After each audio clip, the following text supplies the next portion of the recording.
Well, good afternoon, everyone. My name is Emmanuel Geoffrey. I'm the head of the division at the European External Action Service dealing with democracy and election observation. And I would like to welcome you today at this panel, which I have the pleasure to moderate. The panel is on follow-up to election observation mission. It's called Beyond the Election Date, Best Practices for Follow-up to Election Observation Missions. As a matter of fact, this lab is an opportunity for us to launch a document that is this one, which is a consolidation of best practices to follow up to recommendations issued by election observation mission.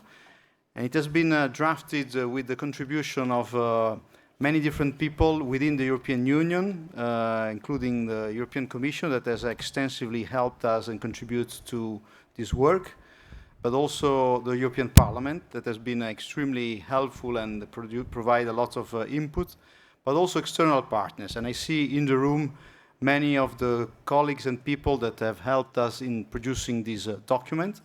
And we would like to take this opportunity of the launching of this set of best practices to have a discussion on the role of follow-up to election observation missions to consolidate democracy in the countries where we work. And for this, we have a panel here with colleagues that have been working on election observation. I'd like to introduce you the member of the panel, and I will start with Christian Leffler, who is my boss. So I have to be extremely careful. And it's difficult to present.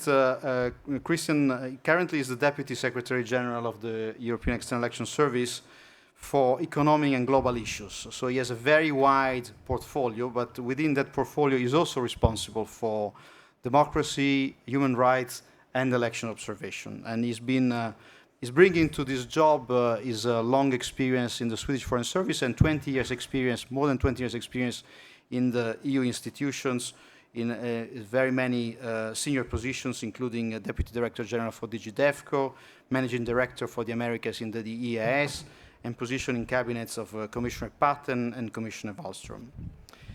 And to my right, I have the pleasure to introduce you Renate Weber, that started in her native Romania as a civil society activist promoting human rights.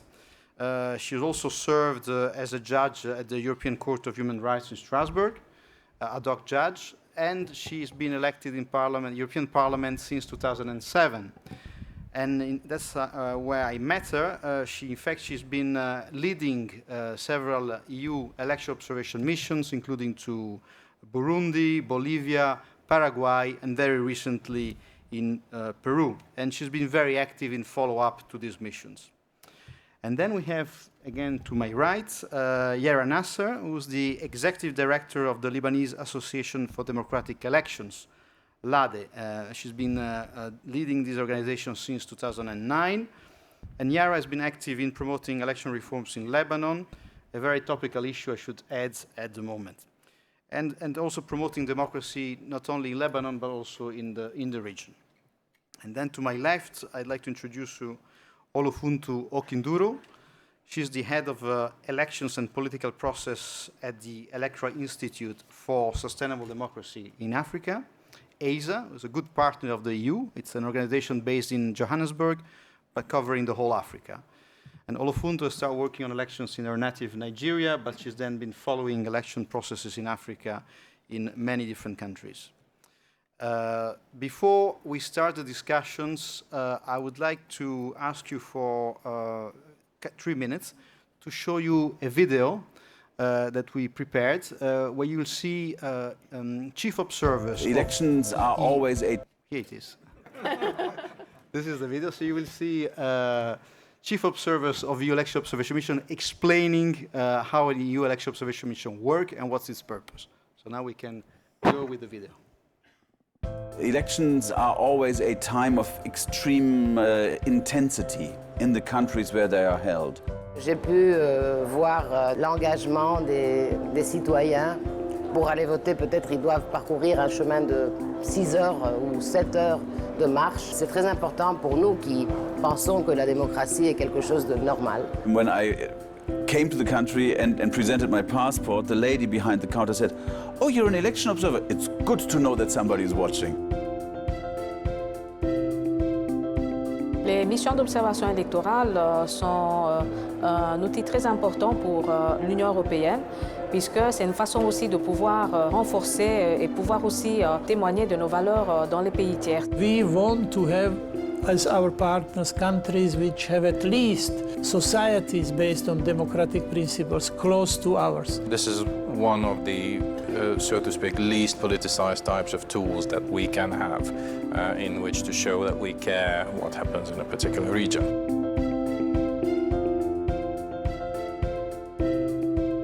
We are there to observe the elections. We do not interfere in elections. We do not influence the political process. It is in a spirit of partnership that we exercise these missions, and only upon invitation from the host nation. Il faut partir de la base que les pays sont souverains, c'est-à-dire nous n'avons pas la capacité d'imposer n'importe quoi. Nous avons la capacité de faire une analyse sérieuse, objective, impartiale, de dire quels sont les éléments qui peuvent être améliorés et de les soumettre à la considération des autorités responsables du pays.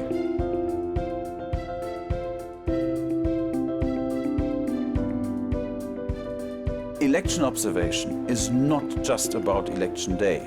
On the contrary, over the last 10 years, we have developed a methodology that really looks at what we call the electoral cycle. It starts with the registration of voters and ends with dispute resolution. So the mission takes up to half a year sometimes. Nous respectons bien sûr toutes les normes internationales sur les missions électorales, mais l'Union européenne a son code de conduite très strict. We have statistical tools that we use. We look at the media exposure of the various political contestants. It's really a mix of things that informs us, and we compare it to the international conventions that the particular country has signed up to, and the electoral obligations, the rules that the country itself has said it will follow. Après la journée électorale, la collection des données, la proclamation des résultats, il y a une déclaration préliminaire où on fait une appréciation initiale du processus et après on fait, disons, un rapport avec toute une série de recommandations pour améliorer le système électoral du pays. Le processus électoral, ça ne termine pas avec le rapport, ça continue, puisque nous, on veut voir si ces recommandations ont été appliquées. The follow-up of those elections play a very important role for EU defining policy to that country.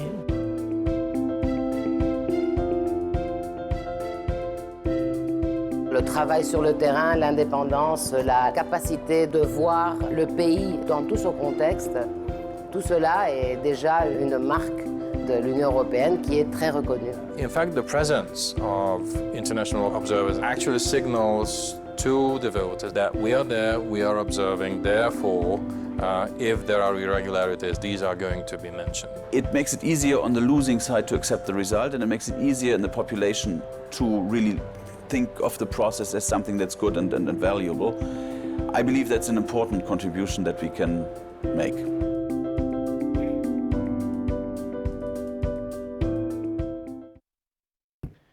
Okay, so that was the short video to introduce you to EU election observation missions. And now we'll start with our discussion. So I will ask the panelists to speak briefly for about 7 minutes, so that we have the opportunity to listen from you, because the idea is that we can have a discussion that is involving everyone. I understand it's also possible to contribute to the discussion through the app that you have, some of you have from the European Development Day. But otherwise, we can do it traditionally. You can stand up later on and make your point.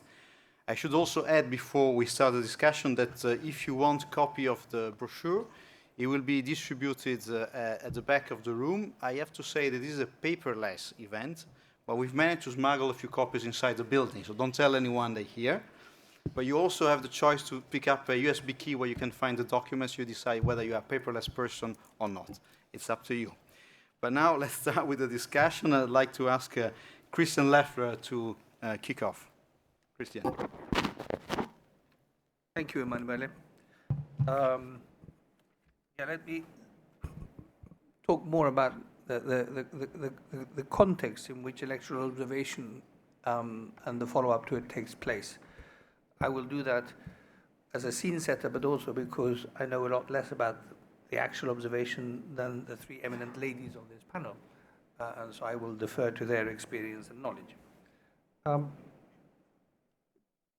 think that the first point, pretty obvious but important to remind oneself of, is that elections is one moment in a democratic process.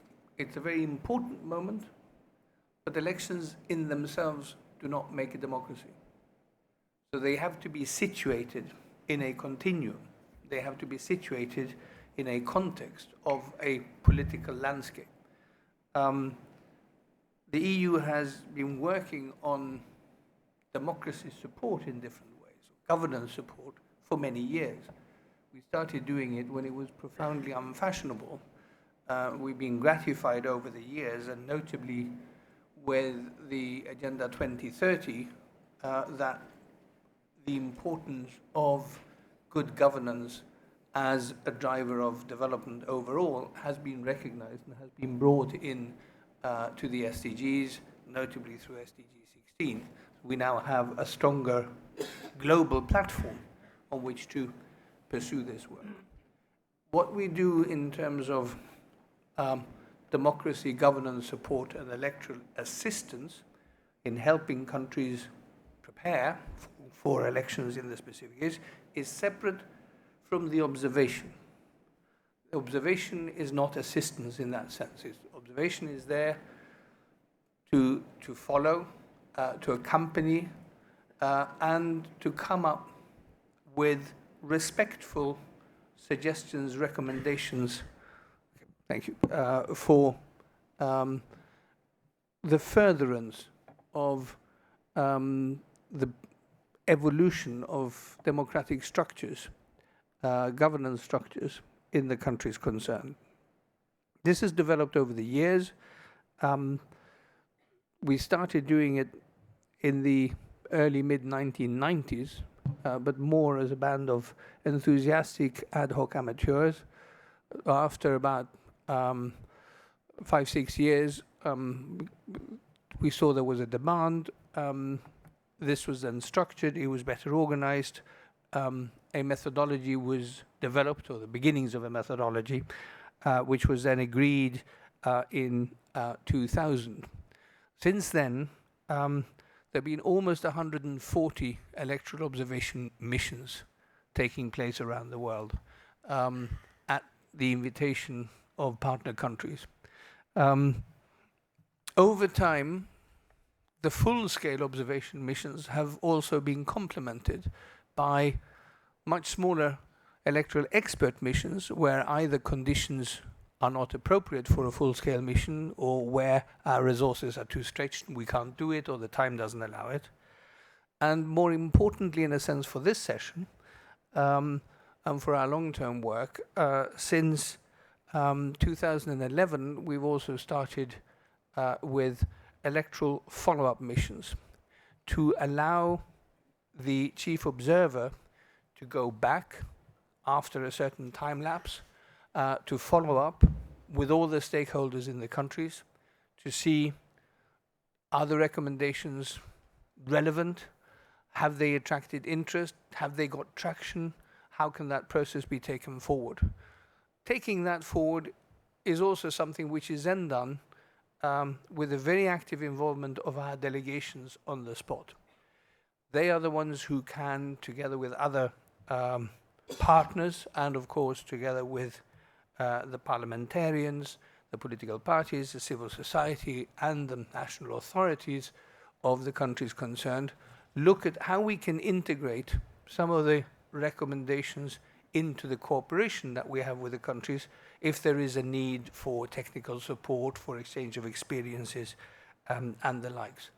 That is our way of trying to link the observation and the moment of elections to a longer process, to make sure that the observation mission finds its place in that continuum, which is the necessary reflection of, let's say, a healthy and dynamic political culture, which will allow gradually structures to be refined and reformed.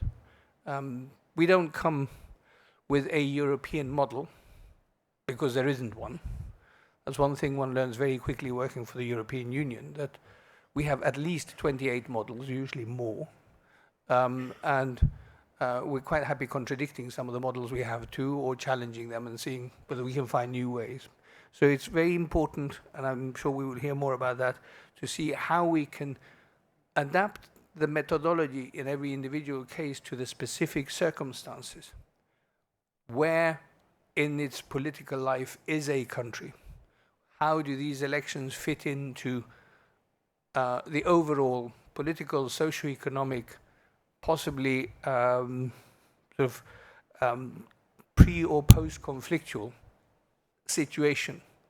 And how can they be most useful in accompanying, consolidating, supporting, giving confidence to a process and giving confidence to the follow-up, so that next time around the process will be more representative, more effective for the long-term development of the country. That's the idea a little bit also behind the brochure. Just to finish on that we try to highlight a few successful examples where we believe there has been good take-up. So the recommendations obviously hit the right note, found their place in a national context, and were then taken forward by the national actors. How is that done? How do we achieve that ownership? How do we ensure that we are sufficiently country sensitive, context sensitive? And how do we work with other organizations, civil society organizations, national ones and international ones? We have a lot of cooperation with the OIDHR in Europe, with the United Nations, with the Organization of American States, and increasingly also with the African Union and a number of other regional organizations, but those are our key partners. This is not something we can do or we want to do on our own. We want always to see how can we link up with those with better knowledge and greater stakes in the specific processes. I'll stop there. Thank you, Christian. I think you set the stage very well, making a distinction between observation and what comes afterwards, but also link. That observation is not an end in itself, but is there to set up emotional process that is completely coherent with the overall agenda of the EU and the overall international agenda, mentioning the SDGs in particular. And on this, perhaps I would turn then to Renate, that will bring us not only the perspective of an elected person, but also the perspective of someone who has been going through election observation as a leader, and also through a number of follow-up activities. Renate. Thank you very much, and thank you very much for inviting me to this panel. I think in a nutshell, I can say I really like very much election observation missions, because I have noticed during the years that also the European citizens in general, they do like such missions. They never question, at least in my experience, why the EU is spending money on these missions. Our citizens understand that it is important for the European Union to have reliable partners, to have democratic partners. And elections, of course, are part of this democracy building in a country, where the European Union, what it can do is, of course, to accompany the country in this process. So I was very pleased a few years ago when I also noticed that there is a genuine intention now to work on the follow-up missions, because once elections are done, you issue a report. If you come back into a country 4 years or 5 years later, I don't think this is enough. And of course, it is important to see what can be done in a country, because the truth is When we issue a number of recommendations by the end of our missions, we don't touch only the electoral aspects, or touching the electoral aspects, of course, touches upon institution building in a democratic environment, strengthening the parties as institutions, trying to clear and make transparent the financing of the political parties, of electoral campaigns, of candidates. We are more and more confronted with accusation of dirty money, money from organized crime, from drug trafficking, whatever, coming into politics. For this, we need to make sure that we have clear rules, and also we have the possibility to monitor how these rules are implemented in a country, not by us, but by the local authorities.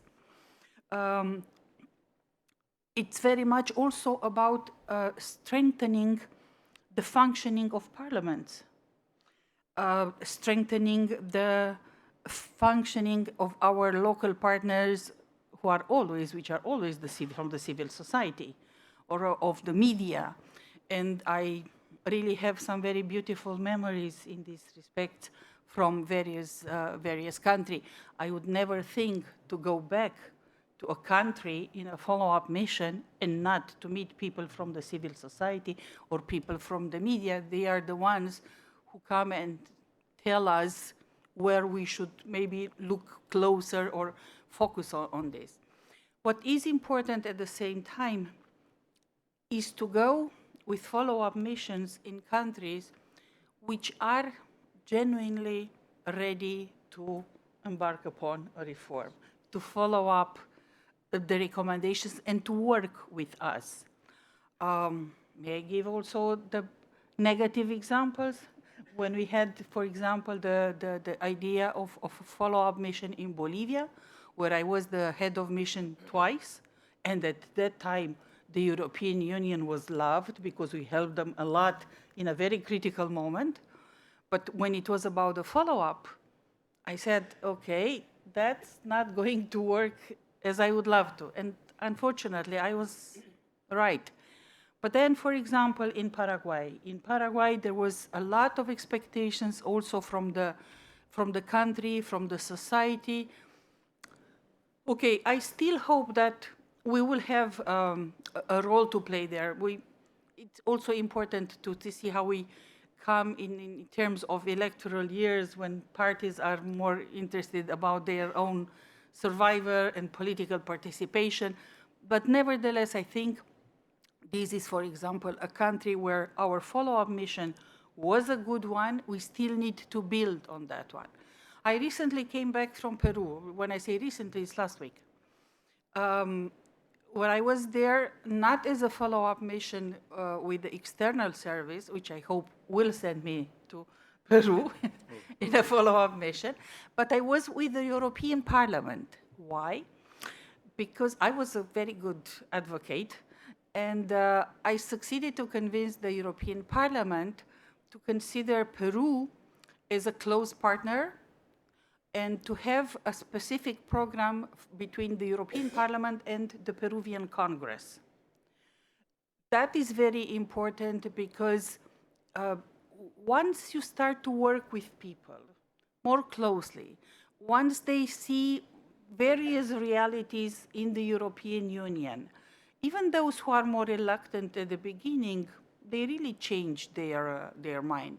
It is important, for example, to work with parliamentarians of a certain age, what we call the young leaders, of less than 40. This is the custom in the European Parliament.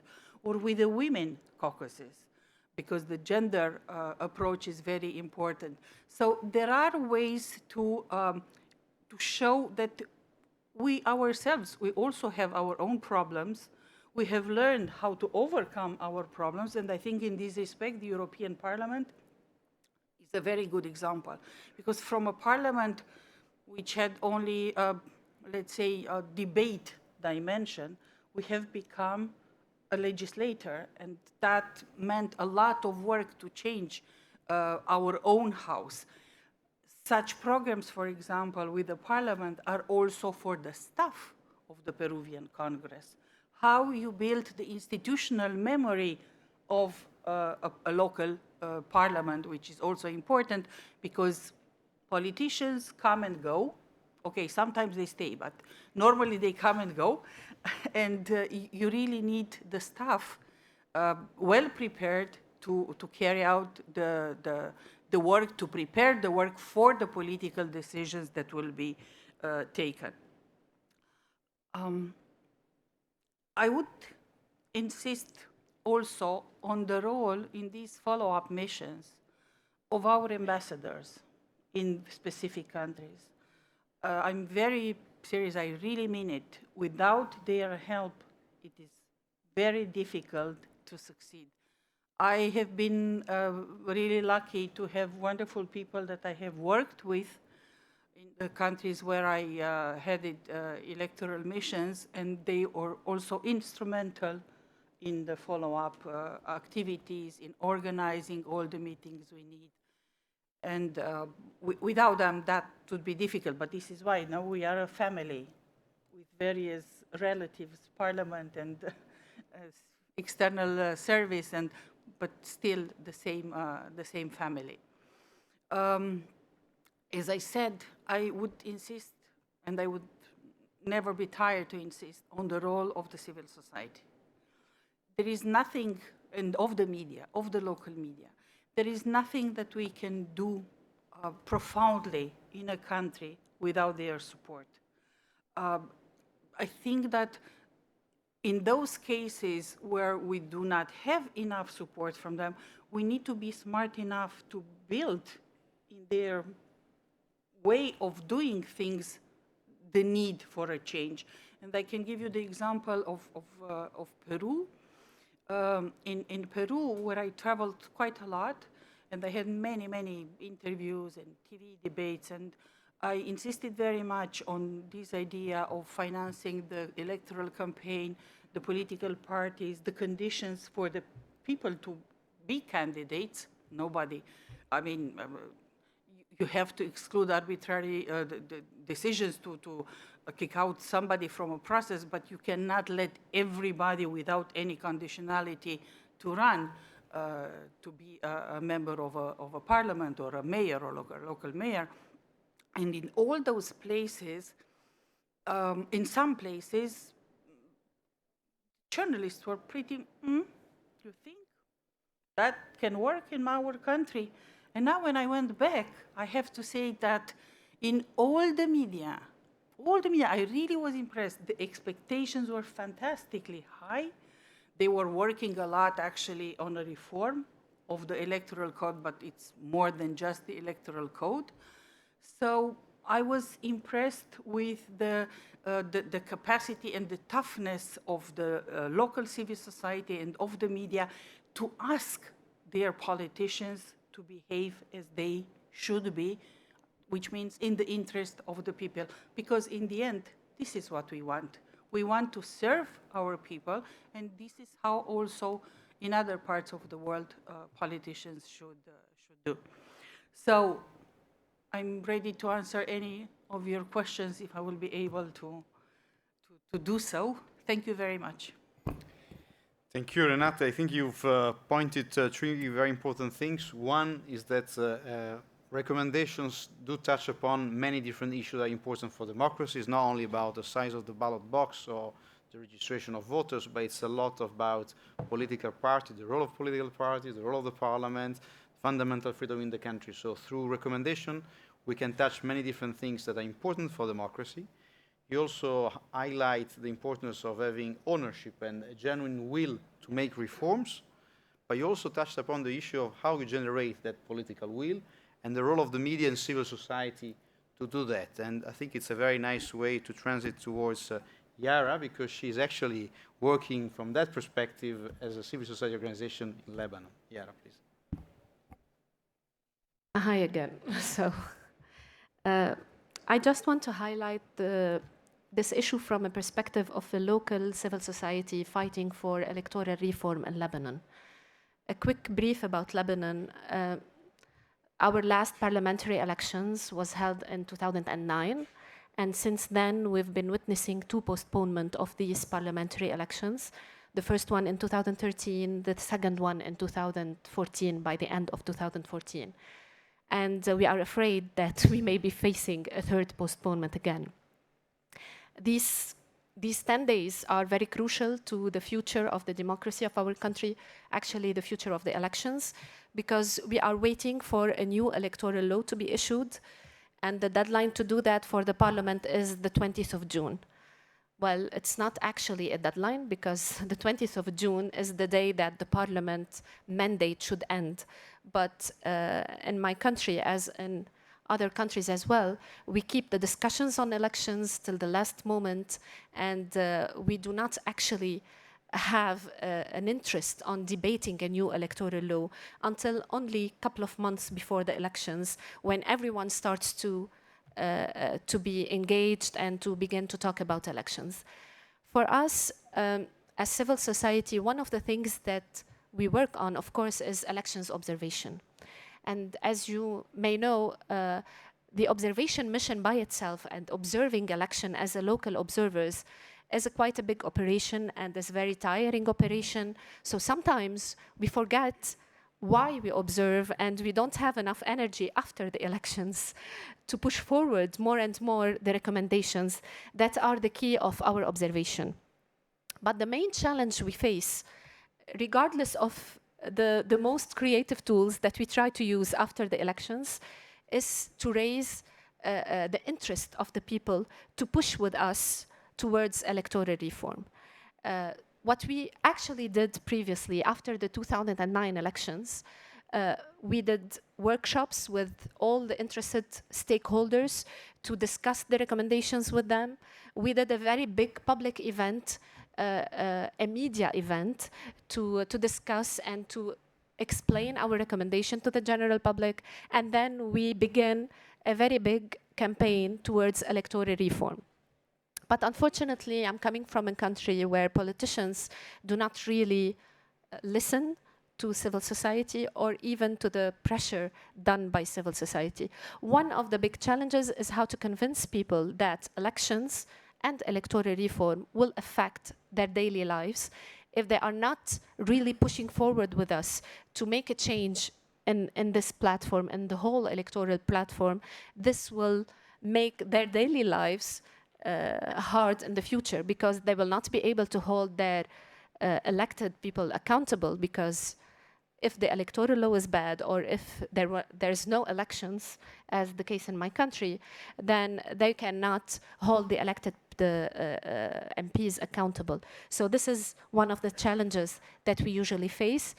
But I believe also that with all the efforts that we did throughout the years, with massive media campaigns that was partially supported by the EU throughout these 3 years, through activism and pressure from civil society activists on the ground, by demonstrating and by raising awareness and by talking even door to door sometimes to people and by engaging with them in all over the places, this created an atmosphere to have local elections happening in 2016.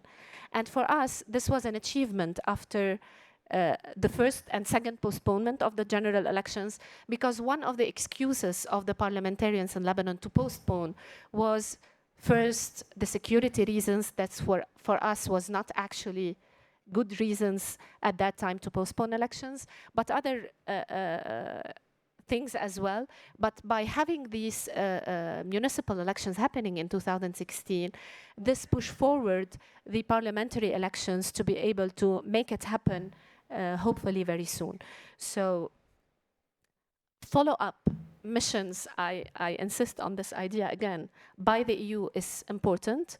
The recommendations that were issued by the EU in 2009 really helped us as a civil society NGO to put forward our agenda, because for some politicians, hearing these recommendations coming from the EU help us put more pressure on them and convince them more of the need to put these reforms into actually a change in the legal framework or in the implementation.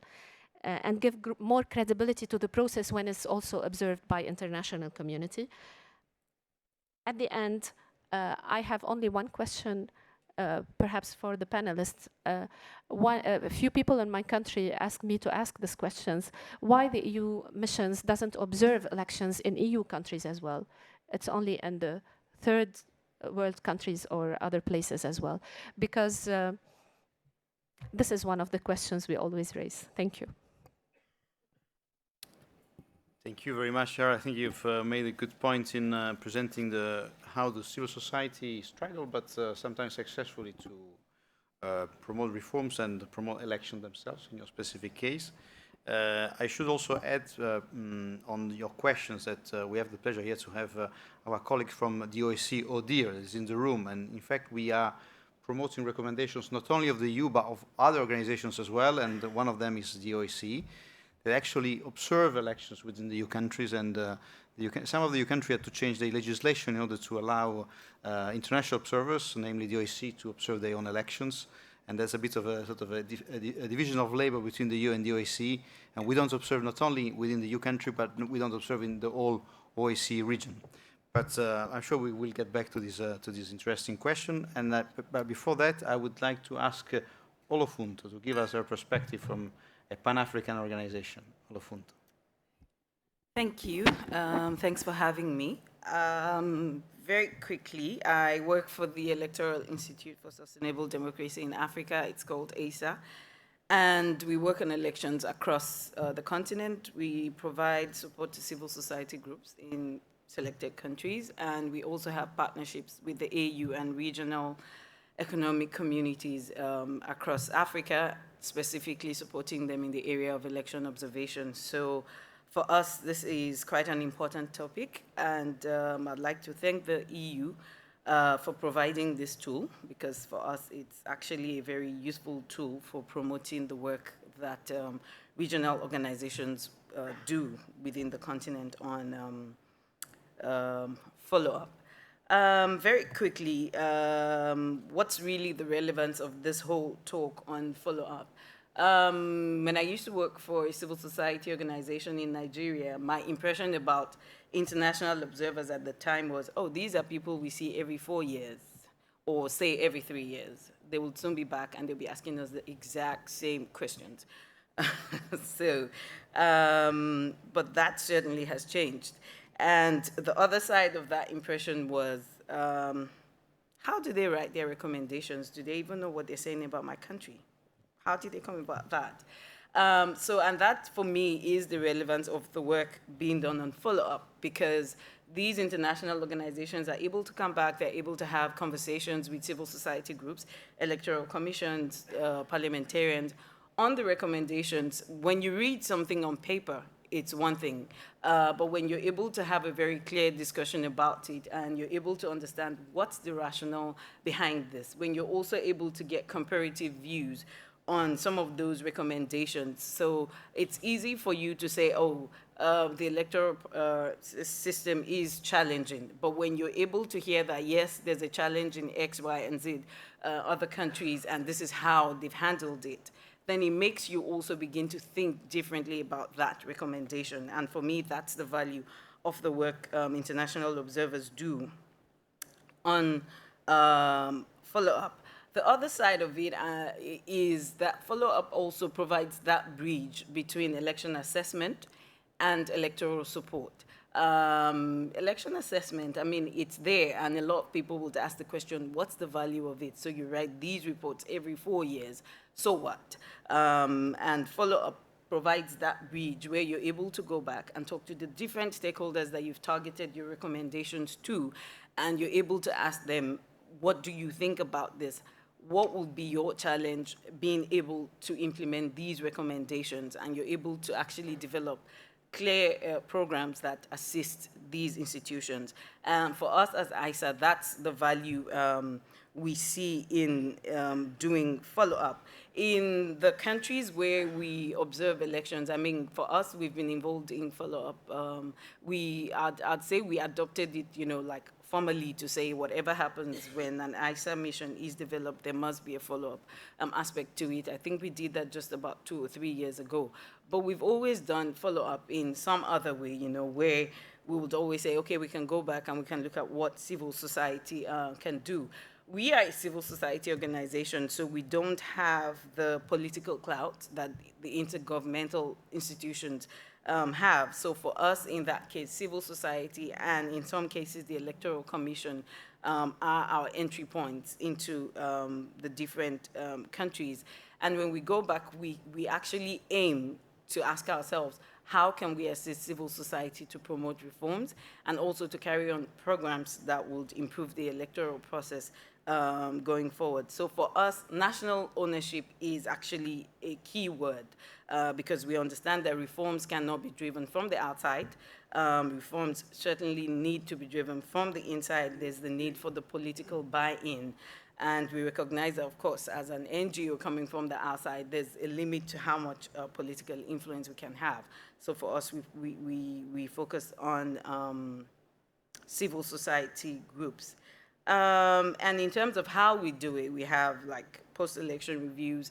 And for us, we view post-election reviews as also a way of promoting dialogue between electoral commissions and civil society and political parties. So we don't just do the reviews just as a means of saying, let's expose what has gone wrong, but it's also part of our way of promoting dialogue between electoral commissions and the different stakeholders they need to deal with. We also have specific stakeholder roundtables, and we have stakeholder consultations. We've done this work in countries like Mozambique, Kenya, and more recently, Zambia. In Zambia, after the, I'll talk more of Zambia because I think in the brochure you already made reference to the work we did in Mozambique and Kenya. But in Zambia, after the elections, we had the post-election review, and one of the big issues was the question of electoral justice, because the laws had recently been changed and the procedures for submitting appeals, you know, was different. And to support civil society in that, what we did was to undertake research that's also similar to what we did in Mozambique, to just get them for us to document how did the process go and what was the challenge, what were the challenges experienced trying to use the new law, the new electoral law and the new procedures. And in that case, we actually have a publication on electoral justice in Zambia. And the essence of that is just for us to help civil society groups articulate, and also then for them to look at what were the challenges and what can we do going forward. Mozambique, we had the same approach where we worked with the Carter Center and we jointly developed thematic position papers to present to civil society groups. So for us, we take follow-up quite seriously, and we consider it a good practice. And like I said at the beginning, I'd like to commend the EU for actually starting the discussion and also providing a tool that we can use as we support other groups within the continent. In terms of good practices, I would say that we've worked hard to promote discussions around the issue of follow-up, for instance, at the annual DOP meetings, where we've had this on the agenda for the last, if I'm right, 3 or 4 DOP meetings. Yeah, 4 DOP meetings. The DOP stands for the Declaration of Principles on International Election Observation, and all the endorsers come together every year to talk about very specific issues on election assessment. And promoting that discussion, for us as ISA, we've seen how in the continent it's made things different with the AU, with regional bodies like SADC, the EAC. They attended last year's DOP in South Africa, even though they are not endorsers of the DOP. And it was one of the things they took further. ECOWAS as well is now talking about developing a clear methodology on follow-up. SADC specifically actually has a document now, and they're looking at how to implement this. So I think it's a good practice that is being promoted by the EU, and a lot of institutions are learning. I mean, then going forward, the main thing is the question of how do we coordinate all these efforts? Because once the AU and the regional bodies as well start to do follow-up, how do we put all this together so that countries don't feel bombarded or also that they don't have the opportunity to cherry pick recommendations. And I think we've already started dealing with that partially with the in-country coordination meetings we have, where the different heads of the electoral observer missions come together and they look at what have been, they exchange notes, the observations, the recommendations, so that things are better coordinated. But I think in the follow-up phase, we also need to look at very specific ways of coordinating with the other intergovernmental bodies in Africa, so that the efforts are together and countries don't have that opportunity to say, no, I'd rather listen to the AU than the EU, or I'd rather listen to ECOWAS than listen to the EU. We need to make sure that things are together and countries don't have that opportunity. I'll stop there. Thank you. Thank you, Olofunso. 2 points that I take from your intervention is that the recommendations need to be good and locally owned. They cannot come from the sky, they need to come from the bottom. And secondly, the importance of coordination between the various organizations that are actually active in promoting the implementation recommendation. So that's the end of our initial discussion. We still have half an hour for a debate. So I'll suggest I take a few questions and then we have a last round for the speakers. I imagine that there is a mic. Yes, there is a mic. So perhaps we start there. If you can, I see there's another one there, and then let's try to, yes. Right, thank you. If you can introduce yourself when you speak, please. Absolutely. So my name is Daniel Göring. I work for the European Commission, and I have a question regarding the intra-institutional and interinstitutional follow-up of those recommendations. Before joining the Commission, I worked as an election observer in a number of countries, in Nigeria, Kenya, Ivory Coast, Tunisia, both short-term and long-term observer. And we, as observers on the ground, we always wondered what actually happens inside the institutions with the results of our findings. So we've been contributing towards this report that will then be shared with the national authorities in the partner countries. Then they can improve their elections. The same was said about the follow-up missions that you send. But we always wondered what actually happens in the institutions. Is then, for example, if an election is completely not free and fair, is then a shift in development funds, for example, in order to support civil society as an active counterpart towards a legitimate government taking place. For example, the first mission that I took part in was Nigeria 2007, and the preliminary statement at the time read, the elections fell far short of even the most basic international standards for democratic elections. It would just be interesting to hear what happens internally then as a follow-up.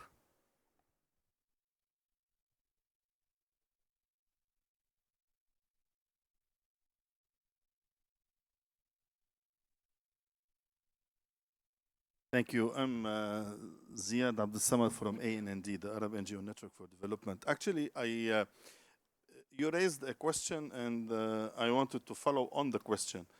I mean, taking the lessons learned or the bad practices. So Bolivia, the observation mission was welcomed, and everybody was happy, and it took place, etc.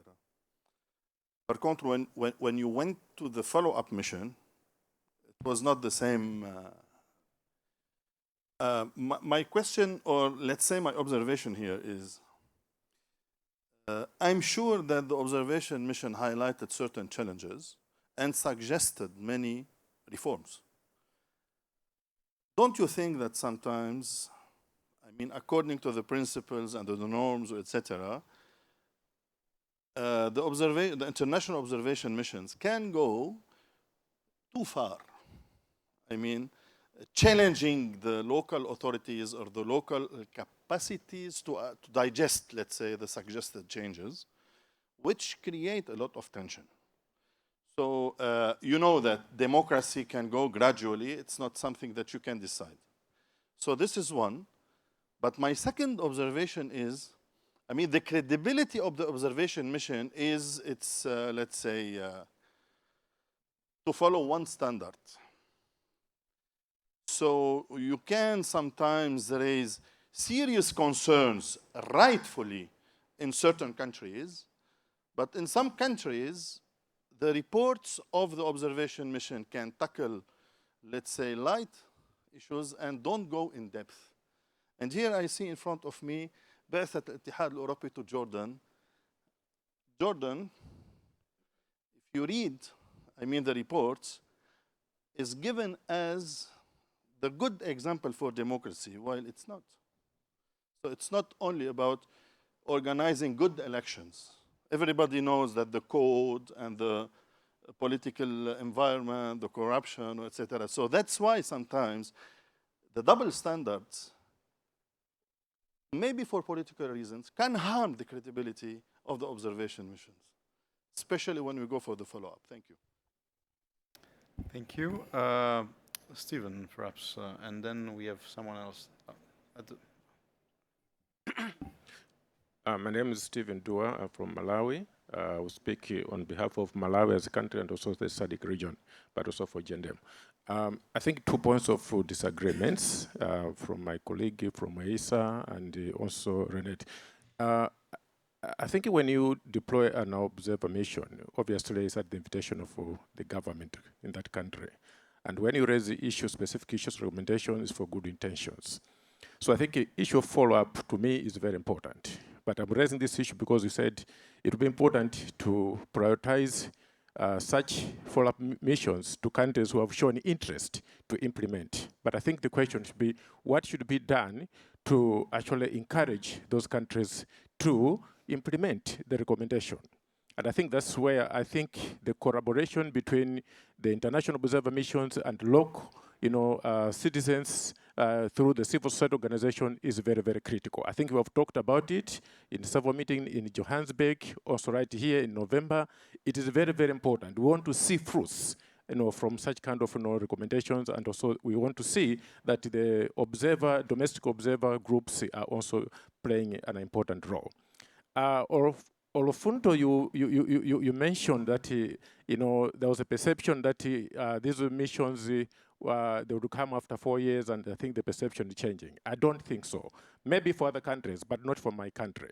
I know that the EU deployed a mission in 2014. They haven't yet come back to us, but it's very, very important. But it's very, very important that you make a follow-up on these, recommendations.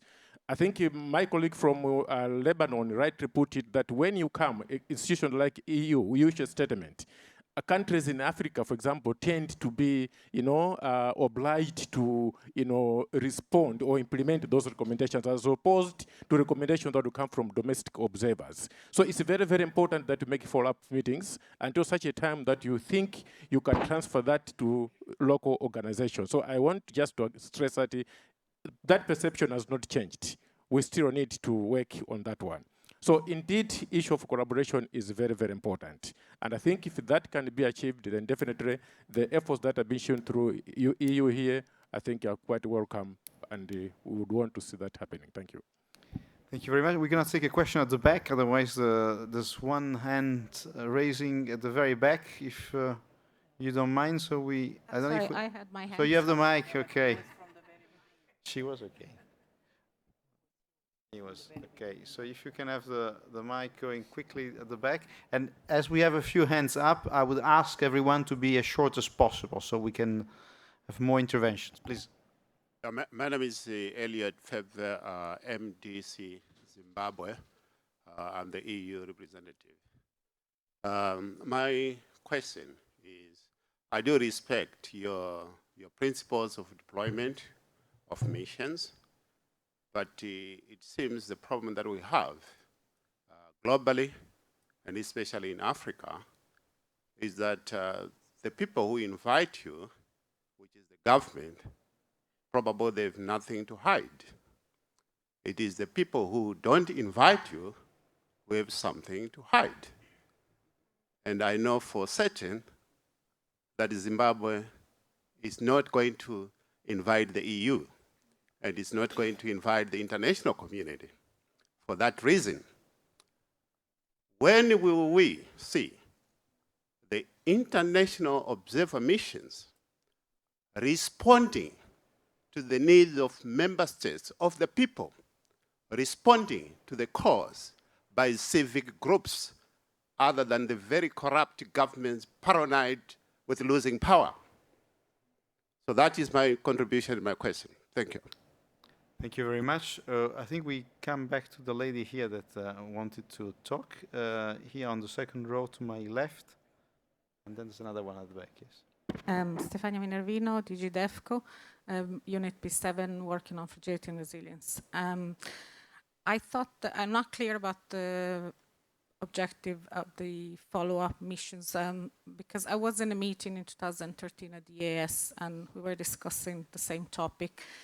And basically what we were discussing is how do we link the recommendations of the election observation mission with development interventions, how they're linked. Because, I mean, if you go to a country and you effectively write what is a human rights report, because, you know, a lot of the reports on election observation are on civil and political rights. And you say that the process was not democratic, but then we keep pouring hundreds of millions into the country in development intervention. Of course, civil society and the media will see not much policy coherence. So are we, I don't know, are there mechanisms by which are we linking the two phases of our work? And very quickly, I would say, as a citizen of Italy, I would very welcome an RCC mission to observe election. Actually, I can invite you to my house to show you the voting by post in Italy, which is highly irregular. I work as a short-term observer 6 times, and I would say it would never be allowed in any other country in the world. Thank you. Now we have at the back another hands. My name is Narod. I'm just an intern at the European Commission. I also happen to be a Lebanese citizen who's been living in Europe for the past 3 years. And as crazy as it sounds, I plan to return back to Beirut very soon for good. And my question, as delusional as it sounds, what can we as in civil society do to change the situation, or if there's anything we can do to influence positively? Thank you. Thank you. And I'd like to pass the mic now to the right here of the room. Does someone want to start? And then we have another person on the first row. Thank you. Good afternoon. My name is Olga Ivazovska. I'm from Ukraine. I'm the head of Civil Network Operates, All Ukrainian NGO, and we are working closely with observation, local mission, and legislation. So my question is about follow-up, and I think that one of the objectives of it must be results of investigations of those cases which were opened during elections, about violations, of course. For example, my organization prepared 2 reports, and it was a big research after 2014 when we had parliamentary elections, and after 2015 when we had local elections. And the results of the reports was not only research, but we had 400% more results in our court about these criminal cases, because it was under monitoring of civil society, and of course it will, if it will be a part of the global monitoring or observation from OECD or DEAR mission or EU mission, for example, it will be very useful. It's like a proposal, not a question. My question is about packages, because any negotiations will be more successful if you have not only follow-up or reports, but some proposals for countries. And I think that our story about visa liberalization regime for Ukraine and about association agreement was very successful, because if EU included some reforms into agenda for results in some process, it will be successful, or it has enough opportunity to be successful. It's about some reforms in anti-corruption bloc, it's about some reform in political area, and so on and so forth. So that's why it's a question and proposal at the same time, because we have such experience. Do not be so shy to include your your reports and proposals as EU mission into one package with development support or technical support for the country. It's a good key for active civil society on the local level, because it's our like a good I don't know how is it English, good steps or good negotiation with our governments if you have such in paper with the sign of European Commission or EU or someone else. Thank you. Perhaps we can continue here in the front row. Thomas, please. Yes. I'm Jose Thompson. I'm with the Center for Electoral Assistance and Promotion, Latin America. And in fact, I think that in Latin America, we have become obsessed with observation. My institution has participated or conducted over 260 observation missions in that region. And I wanted to share something that may be viewed as a good practice or not, but is totally different, that happened recently in Ecuador. And it was by the local electoral institution in an exercise that they called accountability, in the sense of gathering together the recommendations and findings of the different observation missions in the past, and to come up with a list of actions taken by the electoral institution to comply with those. I think I've never heard of something like that. And I think it also shows the importance of coordinating with different observation institutions. I mean, the Carter Center or the Organization for American States and so on.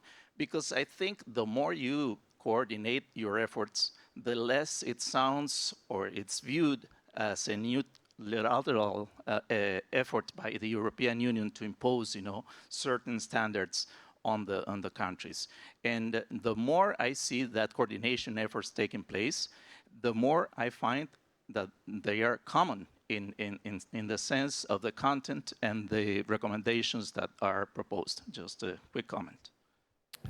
Thank you very much. We have another question in front, and then another one at the back. I'm Sarwar Bari from Pakistan, representing Free and Fair Election Network, which had deployed about 40,000 observers in 2013 elections. Based on my experience, I have a recommendation, because what had happened in the past, there appeared to be some disagreement between international observers and the local observers. And since the state-sponsored observations tend to use diplomatic language, and our own state would use that against the local observers or domestic observations because of many reasons. Therefore, I personally think that there is a need to think that if European Union or the State Department is thinking to send observers, it's better to have people coming from the civil society of your countries, because then civil society can, along with the domestic observer groups, can do it together instead of having two different opinions. The second issue which I would like to highlight here is the pre and post election role. I think as far as the acknowledgement of the importance of the post-election observation or follow-up is concerned, it's great. But still, I think there are areas like the delimitation or electoral roll. There's very little money available to observe these very important processes, and very little money is being allocated for that. And therefore, I would like to suggest that there is a need to audit the electoral roll preparation and also delimitation, which is very important area. As we know that wealth has the tendency to cheat and oppress, and when wealth and power join hands, it is often disastrous. We have experience of Italy in the past and what is happening in the state is in front of us. In our countries, particularly, wealth and power comes together. And as a result of that, our governments, particularly the Pakistani government, has now, and our parliament, has coming up with reforms which are in fact amendments in the current law. There are no reforms. Like I can give example here that since 1997, the concentration of few families has increased as far as political power is concerned. Now, our Prime Minister has at least 10 family members in various assemblies, National Assembly, Senate, and the provincial assemblies. This was not the case before. So, therefore, we need to look at, and we have a saying in our language, the illness continues to become severe as the treatment intensifies. So I think with the observation, we know more, but we can do only little. Thank you. Thank you. I still have here to the left, Beata.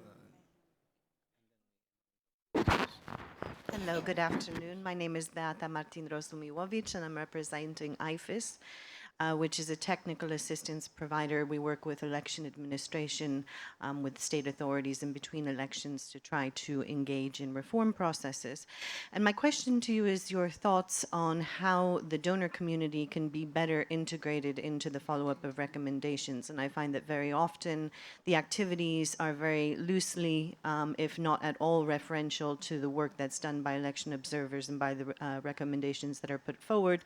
And sometimes the activities are being done in areas which are, if not implementing those recommendations, sometimes even antithetical to those recommendations. So your ideas about how international observers in their efforts to follow up on these recommendations can better integrate the donor community into those discussions.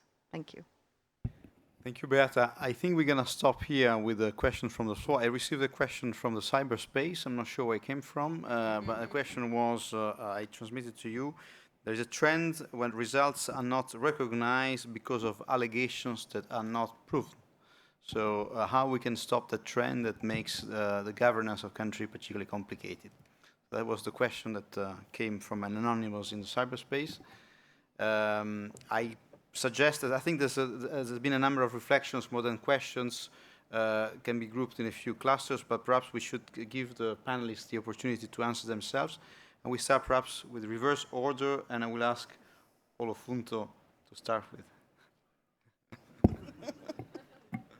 Thank you. There's a whole long list of questions, but I think I'll just pick and choose. So now I'm picking and choosing my own recommendations.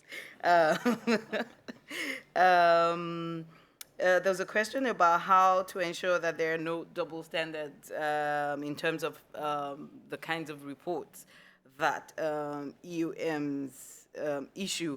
Of course, that I think has a lot to do with training procedures and of trying to get the different experts that work on the different missions to understand the international standards and to apply them the same way across board.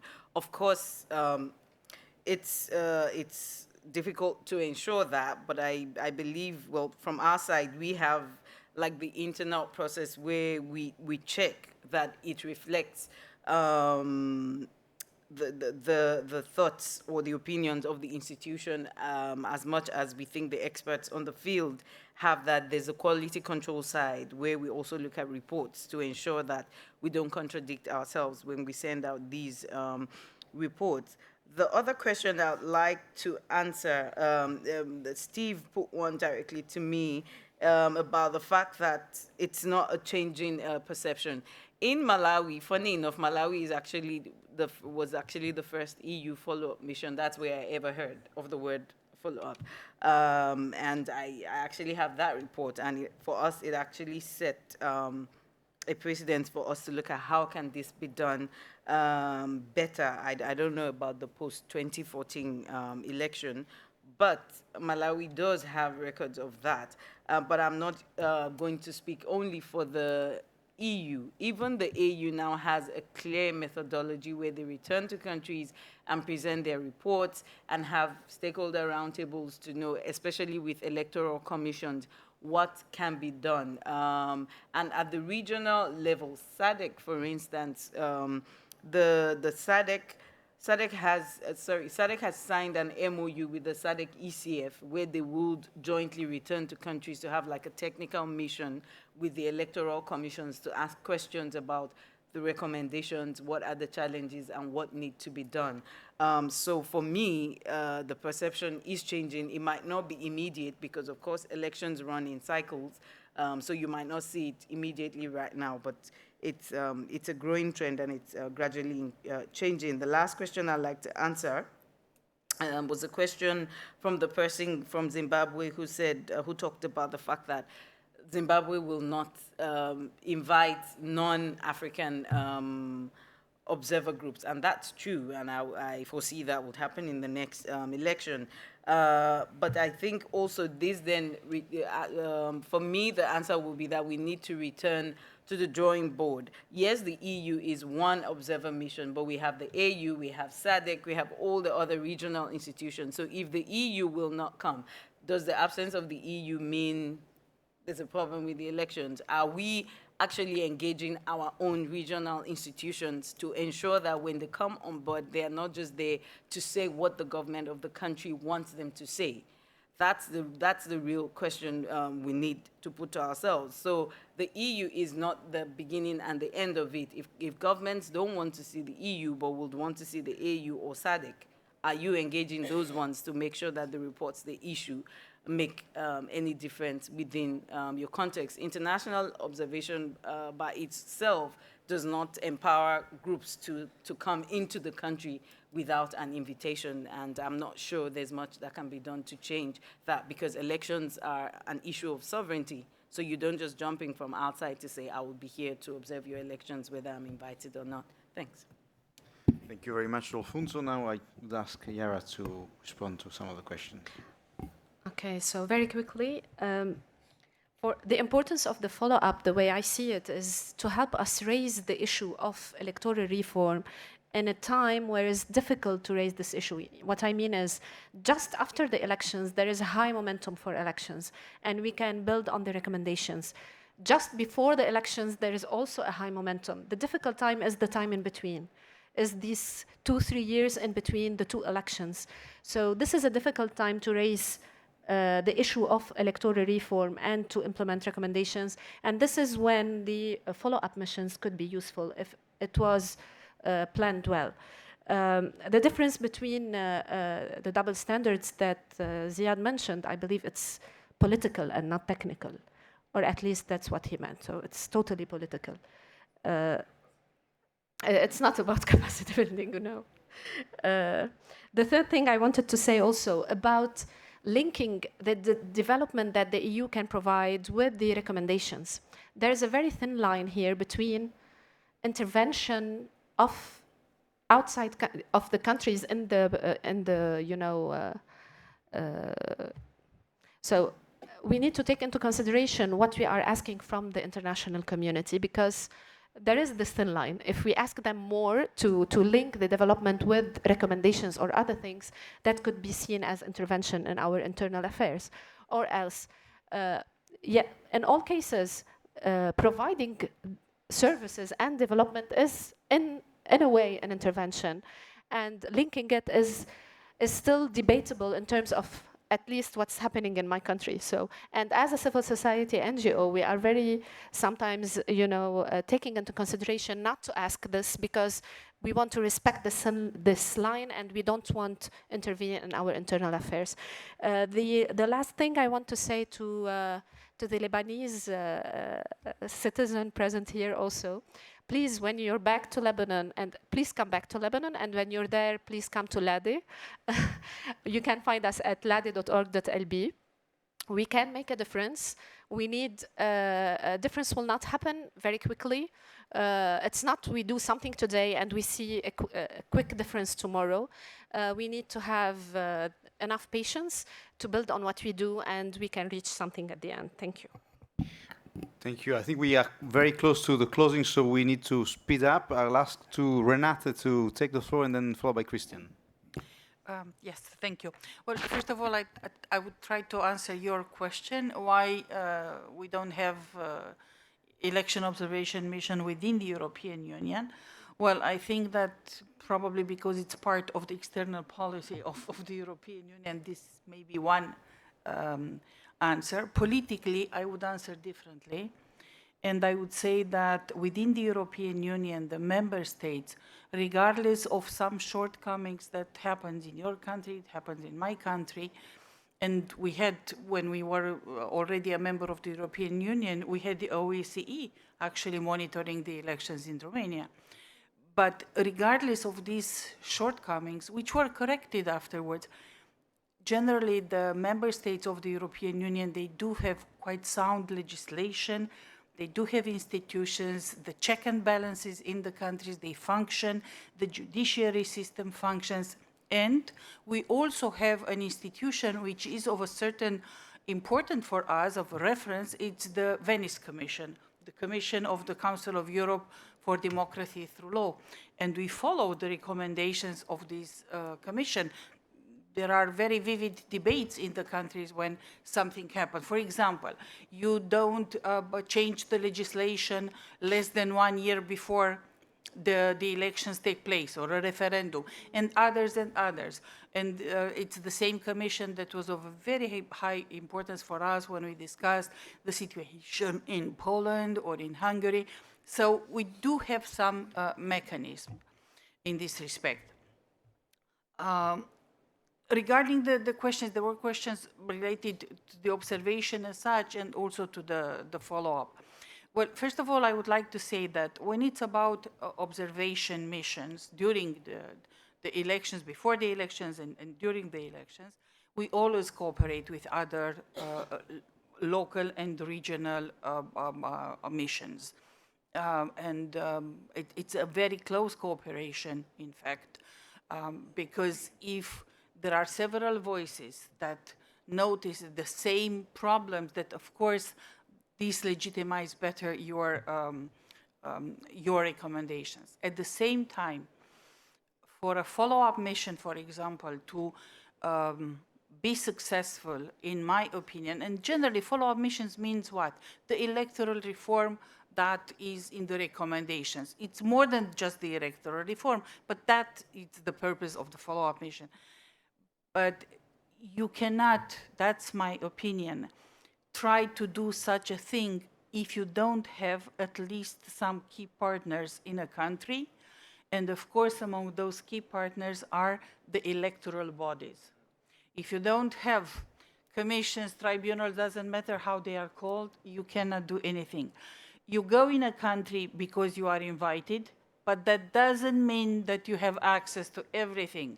My experience in Burundi was that we were invited and the Electoral Commission did not let us to touch almost anything. So, okay, that means that maybe, I have no idea, but maybe you have something to hide. Can I build on such a cooperation in the future? No. But in Paraguay, on the other hand, for example, while we were there as a mission, they already started to work on a new code, and they asked for our support to support them to push in this direction. And this is also the example in Peru, where I was absolutely surprised last week when they took every single recommendation and they told us what they did. Okay, they are not the parliament. It's up to the parliament to vote. But I want to say that we need some key actors locally. For the follow-up mission, that was a very good point of how we still cooperate with regional other missions or with regional bodies. Well, I have to say that maybe we are also at the beginning of this process, and each mission comes with its own recommendations, but locally, when we go back in fact-finding missions, follow-up, we speak with all the actors. It's not that we go there by ourselves and then we try to build a tunnel, and if they build another tunnel, that's okay. If we meet, no, we try to work a little bit together to make sure that what we would like to see, it will happen. And I insist again, it's not to the European Commission, although yes, we do have also the funds for development available, but it's not up to us to go in a country and patronize the country and tell the country how to do things. Every time when I was asked about a model for elections, my answer was, the model is the one that in the end reflects the will of the people. That's the functional one. This is what we want.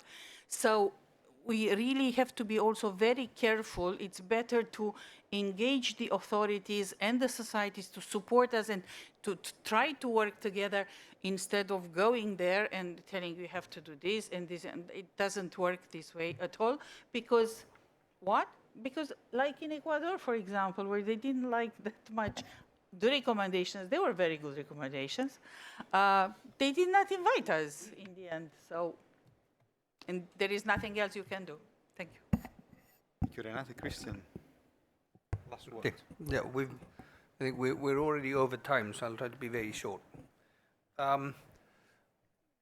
Rather than looking to individual questions, I've tried to see if I can sum up in 3 words, and then, well, 3 concepts. Would be continuity, ownership, and partnership. Continuity, I'll come back to what I said in my introduction. Elections is part of a process, so it's part of a much broader continuum. And the elections themselves represent a continuum. That's why in the EU methodology, the observation is much more than just around the moment of the election. It starts way upstream with the registration process and other elements, and goes all the way downstream through the validation, through the possible appeals, and so on, in order to make sure that we don't succumb to what I would call electoral tourism, where a band of jolly internationals fly in and go and look at, do people drop their ballot properly into the box? I mean, that's useless. That's completely useless. Still happens, and it's still useless. But having that continuum on which you can then build recommendations. Somebody asked, how are recommendations formulated? That's why the missions are made up by what I would call practitioners, not bureaucrats like myself. They are either political practitioners, like Renata, or they are people who have worked and are working on electoral matters in their countries or in other countries, but who know the processes, who know the different aspects and the different parts in that process. They can then build in dialogue between themselves and in dialogue with the national interlocutors, stakeholders, actors, a set of recommendations which hopefully are formulated in a way that is appropriate to that country. That leads me to the ownership. As Renata said, and it's pretty obvious, it will only be sustainable, to use a popular catchword these days, if there is local ownership. If the country, the actors in the country recognize themselves in the recommendations and are ready to take the process forward. The problem is, of course, sometimes some actors do and others don't. And then one has to see how can we work on that. That's where the follow-up missions come in. That's where the dialogue managed by our delegations come into play too. That's where we can come in and see, can we work on different aspects to give a little bit of help, to give some technical advice, to share best practices, whatever it takes. And we do that in different ways, in different contexts. Does that sometimes involve double standards? My answer would be, heck, yes. Double standards, triple, quadruple, because it has to be country-specific. It has to look at the situation. We're not going to be able to do elections the same way in every country. We don't do them the same way in Europe, so why should we be able to do it the same way elsewhere? There are some countries that ask us to come and do monitoring, observation, when they come out of a conflict, short or long. But in that fragile, fractious society, it will be very different from when we do it for the third or fourth time in Peru, for example. That, I mean, the contexts are different, and we have to build that in. We have to also tailor expectations to those different situations. Sometimes, otherwise, we will overplay, and the recommendations will not be relevant. Sometimes we may underplay, be too timid, and people will be disappointed. That's also part of that local ownership. That's where going beyond the national authorities or the national elected bodies is really important, because this is ultimately about building trust between the governed, the people, the society, and the authorities in the broad sense, not just those in power, but those who form the political body of the country. Therefore, last words, partnership. We do this in partnership with the countries and with other organizations. But we can only do it successfully if there's a degree of trust. Obviously, with the key actors on the authorities side in the national parliaments, the political parties and so on, who are the key actors in the political process, but also in the broader body politic and in the broader society.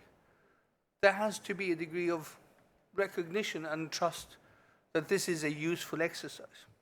That's why partnership with domestic observers and domestic organizations involved is really important during the electoral observation and in the follow-up phase, to make sure that there is continued engagement.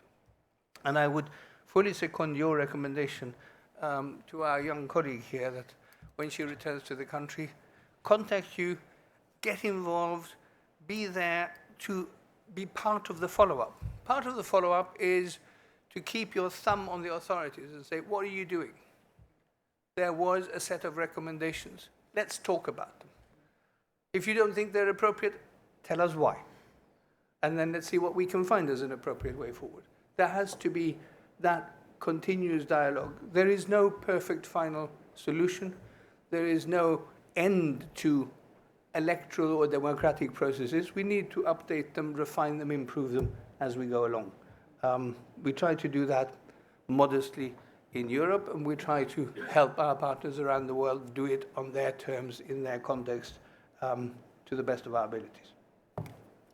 Thank you, Christian. I think we're going to close now. We're already 10 minutes late, almost 15. The ceremony for the closing of the DD is soon to start. So I'd like to thank the panelists and all of you for participating to this event. Don't forget to take your paper or paperless copy or both when you exit. Thank you very much.